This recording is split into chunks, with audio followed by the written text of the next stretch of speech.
I never imagined it would happen to me. On February 17, 2023, I collapsed in a hospital. My heart stopped for 7 minutes and 42 seconds. At that moment, I met Jesus, and he showed the shocking truth beneath the grandeur of Vatican City that lies Lucifer's temple. From serpentine architecture hidden in St. Peter's Basilica to secret chambers consecrated to a dark power, I witnessed corruption at the highest levels. Now that I'm back, I must share this shocking revelation. If you dare to uncover more of these deceptions, stay with me until the very end, because what I'm about to reveal to you, it's urgent and necessary. But before we start, please let me know where you're listening from. It will be nice to feel closer, even if we're physically apart. Also, don't forget to like and comment on what you thought about this near-death experience testimony. Let's have a fair and open discussion so we can learn from each other on this channel. Enjoy listening. My name is Sarah Bennett. I'm 42 years old and I live in Columbus, Ohio. I was raised Catholic, attended Catholic school for 12 years, and even considered becoming a nun in my early 20s before I met my husband Michael. We have 2 children, and I've been working as a nurse at Riverside Methodist Hospital for the past 15 years. On February 17, 2023, I was working the night shift at the hospital. We were understaffed as usual, and I hadn't taken a break in over 6 hours.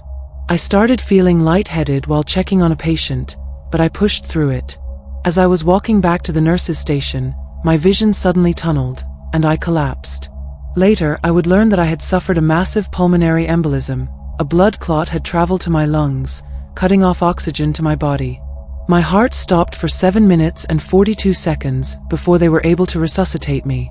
But those 7 minutes and 42 seconds weren't empty or dark. What I experienced was more real than anything I've known in this physical world. And I need to share it, even though it terrifies me to do so. Even though I know many people, especially within the church, will call me crazy, delusional, or worse.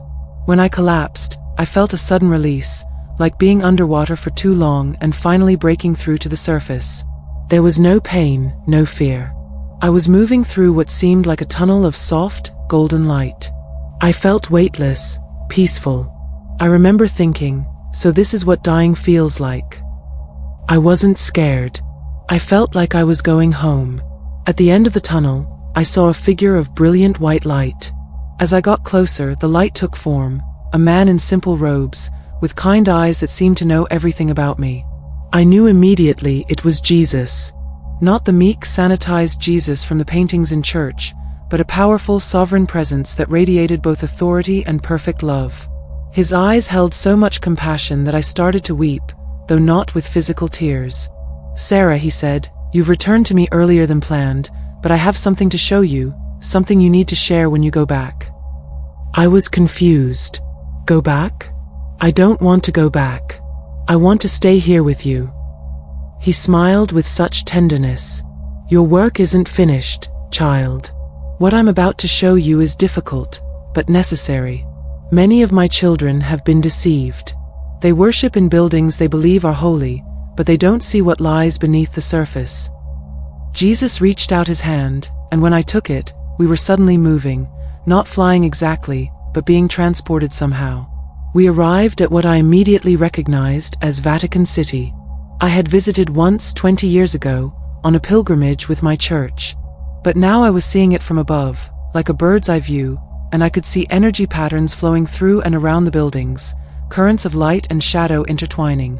"Look closely," Jesus said. "What do you see?" As I focused, the shape of the Vatican complex began to transform. From our aerial perspective, I could see that the layout of the buildings, courtyards, and streets formed a specific pattern. "It's a serpent," I whispered. "The Vatican is shaped like a snake." "Yes," Jesus replied. "Now, let us go inside." In an instant, we were inside what I recognized as the Paul VI Audience Hall. I remembered seeing photos of it before, but never in person. Now, looking at it through spiritual eyes, I gasped. The building's interior resembled a snake's head, with 2 windows like eyes, and the stage curved like a mouth. The ceiling had patterns that resembled scales. "This is not coincidence," Jesus said. "Those who designed this knew exactly what they were creating." "But why? Why would the Vatican build something like this? Because those who control the church are not all serving me, Jesus answered. Many are serving another. We moved to the front of the hall, where a massive sculpture dominated the space. It was twisted, chaotic, figures emerging from what looked like molten rock. They call this the resurrection, Jesus explained, but look closely. This is not a depiction of my victory over death. This is something else entirely. As I looked at the sculpture, I could see it was not depicting resurrection but something more sinister, figures that appeared tortured, twisted, with a central figure that looked demonic rather than divine. I don't understand, I said. How could this be allowed in the Vatican? Because in 1963, something happened that changed the course of my church on earth, Jesus said.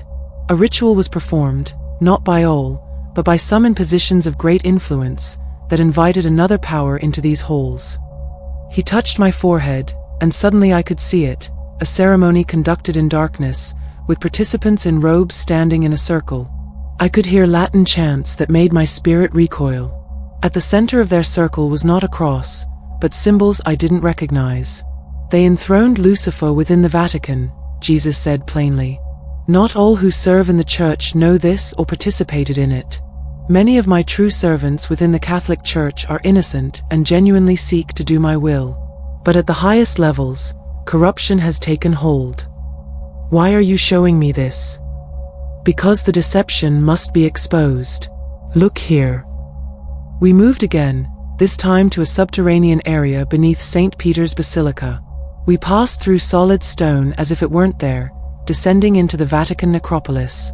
This is the Vatican Necropolis, Jesus explained. Tourists are shown parts of it, but not all. There are sections kept hidden. We moved through dimly lit tunnels until we came to a sealed area. Jesus motioned, and suddenly I could see through the wall to a chamber beyond. Inside was a tomb marked with symbols that weren't Christian. This is what they call Tomb U, Jesus said. Official records claim it's simply an ancient Roman burial. But some within the Vatican know its true significance. I looked closer and could see inscriptions that seemed to shift between Latin and something older. The name inscribed here, Jesus continued, is a title for Lucifer in ancient texts. Not Satan as many understand him, but Lucifer as light-bearer, the one who promised knowledge and rebellion against divine order. Why would this be under St. Peter's? Because those who built upon this site chose it intentionally. Long before Christianity, this was a place of pagan worship. When Constantine established the church here, not all the old ways were abandoned. Some were simply hidden, preserved by those who served two masters. We moved again, this time to what Jesus told me was the Vatican Secret Archives, now officially called the Apostolic Archive. These shelves contain knowledge hidden from my children, Jesus said. Texts that would challenge the official narrative of the church, reveal the tampering with sacred scriptures, and expose the true nature of those who have infiltrated my church. I saw rows upon rows of documents, scrolls, and books, extending further than seemed physically possible. Many of these documents contain the uncorrupted accounts of my teachings, Jesus explained. Others reveal how certain factions within the early church deliberately altered doctrines to maintain control, to blend pagan practices with Christian teachings, and to establish a hierarchy that I never intended. What Jesus showed me next was even more disturbing. We moved to chambers deep beneath the Vatican that weren't on any public maps. These rooms contained altars that were definitely not Christian in design. The symbols carved into them were ancient, Babylonian, Egyptian, Phoenician. These are still used, Jesus said. Not by all within the church, but by an inner circle who maintain the old worship. They conduct rituals here, drawing on energies and entities that are not of God. I noticed that some of these underground chambers seem to be positioned at specific points. Yes, Jesus confirmed, seeing my thoughts. These are placed on energy grid points, what some would call ley lines. The ancients understood these energy flows across the earth, and those who designed these chambers knew how to harness this energy. For what purpose? To direct the spiritual energy of millions of faithful Catholics, Jesus explained. When people pray, attend Mass, make pilgrimages, they generate spiritual energy through their devotion. Most believe this energy flows to God to me. But in a system corrupted at its highest levels, much of this energy is redirected. Jesus then showed me hidden rooms containing religious artifacts I'd never seen before, statues and symbols that looked nothing like traditional Christian imagery. Some had horns, wings, or serpentine features. These represent the true object of worship for the inner circle, Jesus said. To the public, they present crosses and images of saints. In private, they venerate these. We moved again, this time to a meeting room where men in clerical garb sat around a table. Some wore the distinctive black robes of the Jesuits. The Society of Jesus was founded with pure intentions, Jesus said, but like many institutions, it was infiltrated. Today, some Jesuits operate as the intelligence arm of the Vatican, gathering information, influencing policy, protecting secrets. Is the Pope involved in this? Jesus looked at me with great compassion. Not every Pope has been aware of the full extent of this corruption. Some have been true servants of God who were kept in the dark or who were powerless against the system surrounding them. Others have been knowing participants. I will not tell you which category the current Pope falls into. That is not why you are being shown these things. We then visited the Vatican Bank, officially called the Institute for the Works of Religion. Here, money flows from donations, investments, and sometimes darker sources, Jesus explained. This institution has been used to launder money for criminal organizations, to fund covert operations, and to maintain the Vatican's influence globally. He showed me connections between Vatican finances and powerful global families, international banking systems, and even intelligence agencies from various nations. The Vatican operates as a sovereign city-state, Jesus continued. This gives it diplomatic immunity, allowing it to move people and resources without scrutiny. This privilege has been abused by those who serve darkness rather than light. Next, Jesus took me to a chamber where I saw what looked like astronomical equipment. The Vatican has always maintained an interest in the stars, Jesus said. Not merely for scientific knowledge, but because certain ritual dates and times are determined by celestial movements. The Vatican Advanced Technology Telescope in Arizona, which they have named Lucifer, is not just for observing distant galaxies. Lucifer. I gasped. They actually named it that? It stands for Large Binocular Telescope Near Infrared Utility with Camera and Integral Field Unit for Extragalactic Research, Jesus said. The acronym is no accident. Those who know, understand the significance. We moved outside to St. Peter's Square, and Jesus directed my attention to the massive obelisk at its center. This was taken from Heliopolis in Egypt, he said. It is not a Christian symbol, but a pagan one, connected to sun worship. Look at the layout of the square itself. As I looked, I could see that the square was designed with specific geometric patterns that formed an 8-pointed star, a symbol I learned was connected to ancient Babylonian worship. The entire Vatican City is laid out according to sacred geometry, Jesus explained. But sacred to whom? Not to me. These are alignments used in ritual magic, designed to channel energies and establish connections to spiritual forces that stand in opposition to God. We moved to the papal throne room, where Jesus showed me the Cathedra Petri, the chair of St. Peter. The ornate golden structure surrounded the throne, with figures that looked like they were engulfed in flames. Look beyond the official explanation, Jesus urged. What do you see?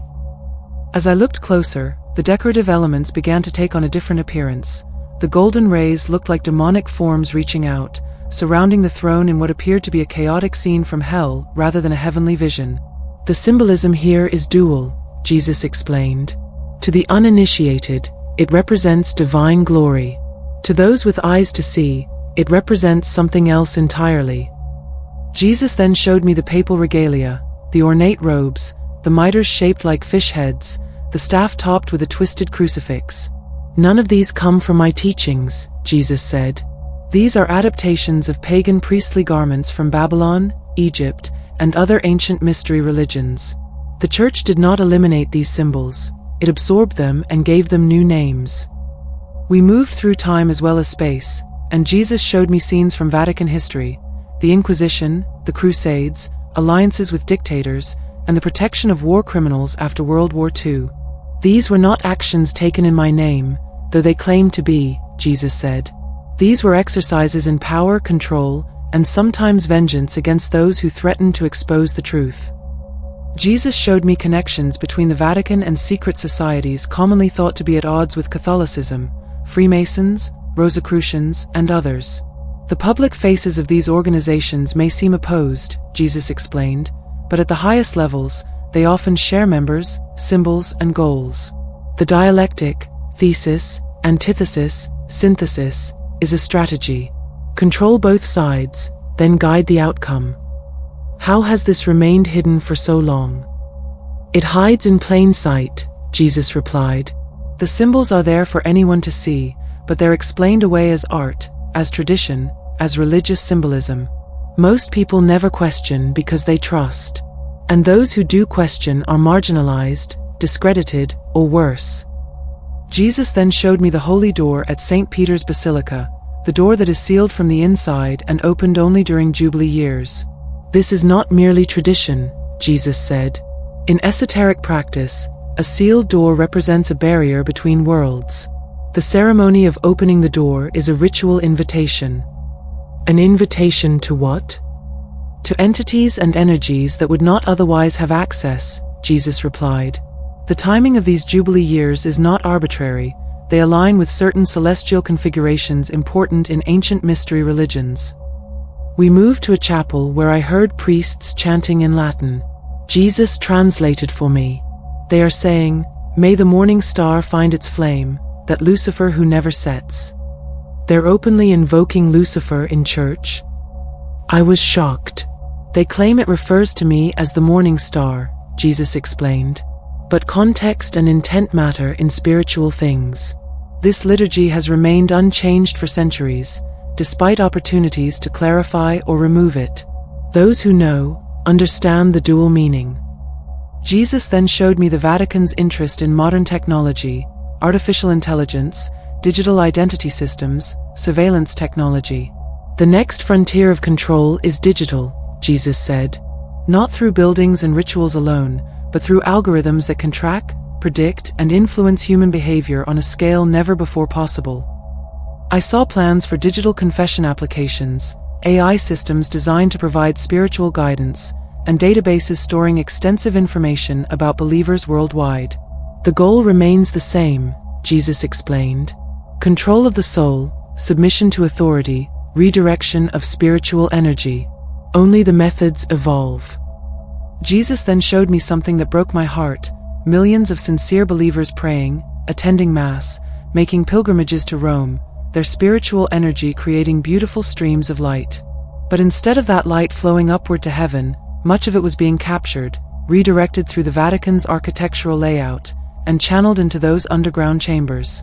Not all prayer is intercepted, Jesus assured me. When someone prays directly to me with a pure heart, that connection is sacred and direct. But ritualized prayer within a corrupted system can be manipulated. That's why Scripture says to pray in secret, not for public display. What about the priesthood? Are all priests involved in this? No, Jesus said. Most priests are sincere servants who have no knowledge of what I've shown you. They believe they are serving God and helping people. Many do genuine good work, offering comfort, counsel, and community. The corruption exists primarily at the highest levels and within certain specific orders and circles. We returned to St. Peter's Square, and Jesus directed my attention to the entire Vatican complex. What you're seeing is not just a religious institution, he said. It's a sovereign city-state with its own banks, laws, diplomatic corps, intelligence network, and global influence. It shapes politics, finances, social movements, and even wars, all while claiming to represent me on earth. If this is true, then what is real Christianity? What do you want from us? Jesus smiled. I never asked for cathedrals or palaces. I never established a priesthood separate from believers. I never required ritual or hierarchy to reach me. When I tore the temple veil at my crucifixion, that was not symbolic. It was the end of the barrier between God and humanity. No human intermediary is needed. Then what should we do? Return to the simplicity of direct relationship with God, Jesus said. Love God with all your heart, soul, mind, and strength. Love your neighbor as yourself. Care for the poor, the marginalized, the suffering. Seek truth, speak truth, live truth. Read the scriptures for yourself, pray directly to God, gather with others who seek me sincerely, not for show or status, but for genuine community and growth. Jesus then showed me specific verses from the Bible. Remember what I said in Matthew 6 verse 6, "But when you pray, go into your room, close the door and pray to your Father, who is unseen. Then your Father, who sees what is done in secret, will reward you." And in John 4 verses 23 to 24, "Yet a time is coming and has now come when the true worshippers will worship the Father in the Spirit and in truth, for they are the kind of worshippers the Father seeks. God is Spirit, and his worshippers must worship in the Spirit and in truth." Also recall 2 Corinthians 11 verses 14 to 15, "And no wonder, for Satan himself masquerades as an angel of light. It is not surprising then, if his servants also masquerade as servants of righteousness."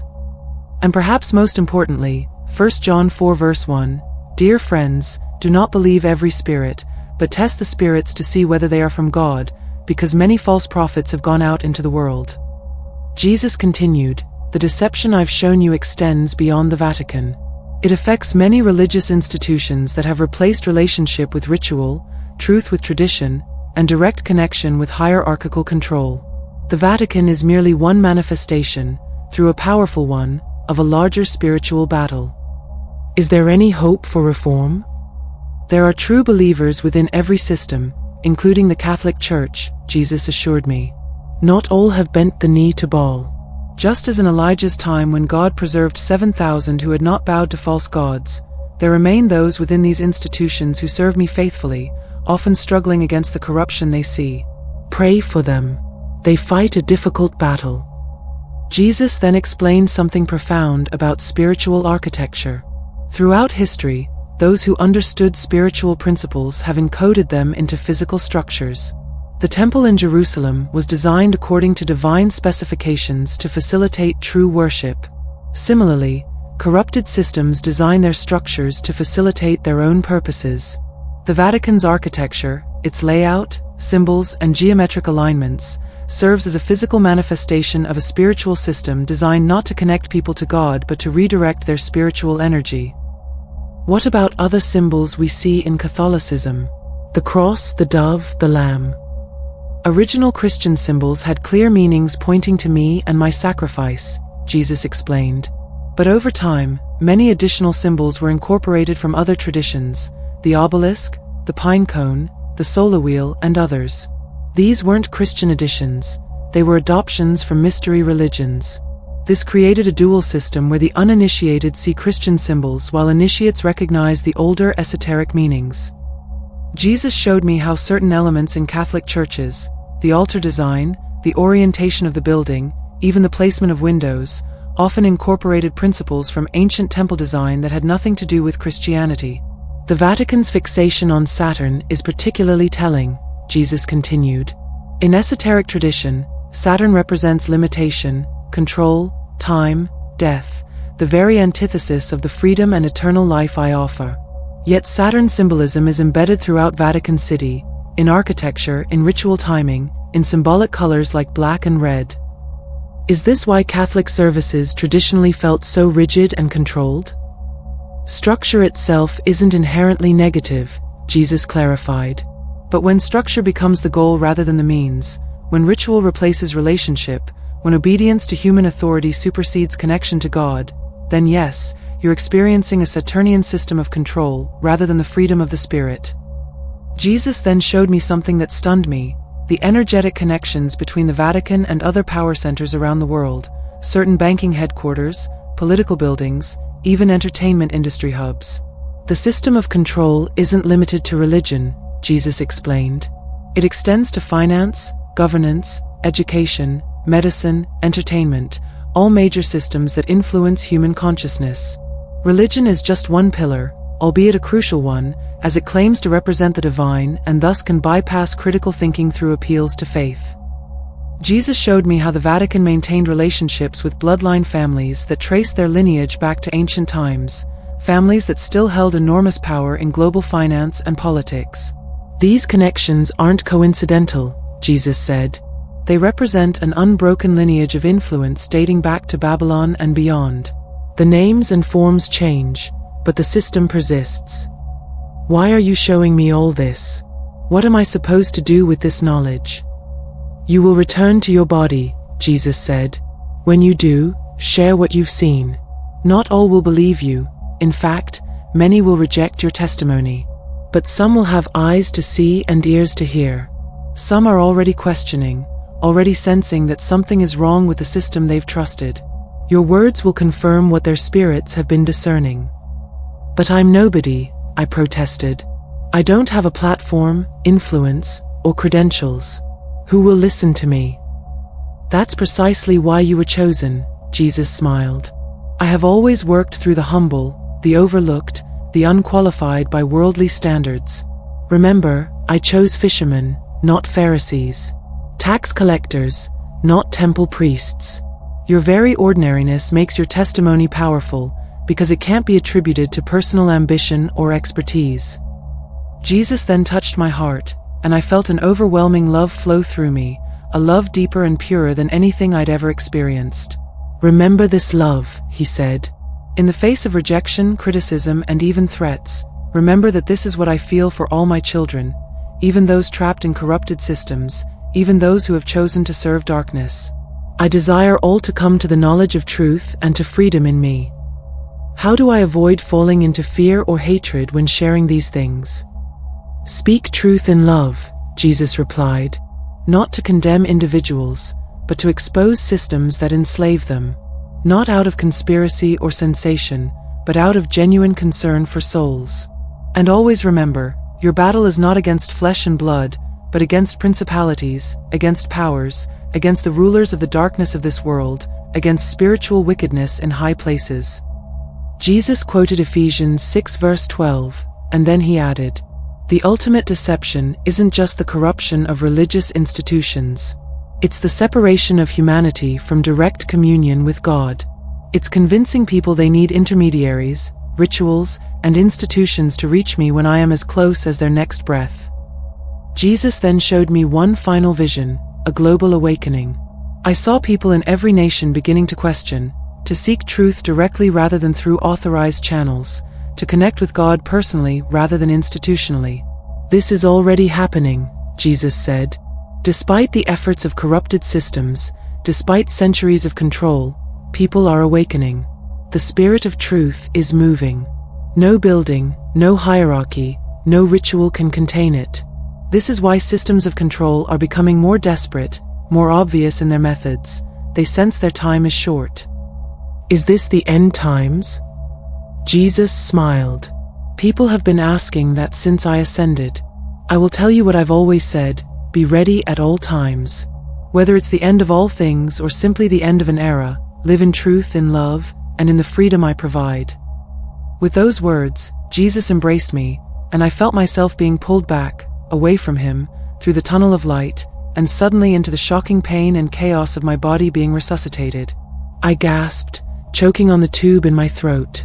Machines were beeping, people were shouting, and the harsh hospital lights blinded me after the gentle radiance of the spiritual realm. The next few days were a blur of tests, concerned family members, and doctors expressing amazement at my recovery. The clot should have killed me, they said. The lack of oxygen to my brain should have caused permanent damage. Instead, I was making a miraculous recovery, with no detectable cognitive impairment. In the weeks that followed, I began writing down everything I could remember. The clarity of the experience hasn't faded as dreams do. If anything, certain details have become even clearer as I've had time to process them.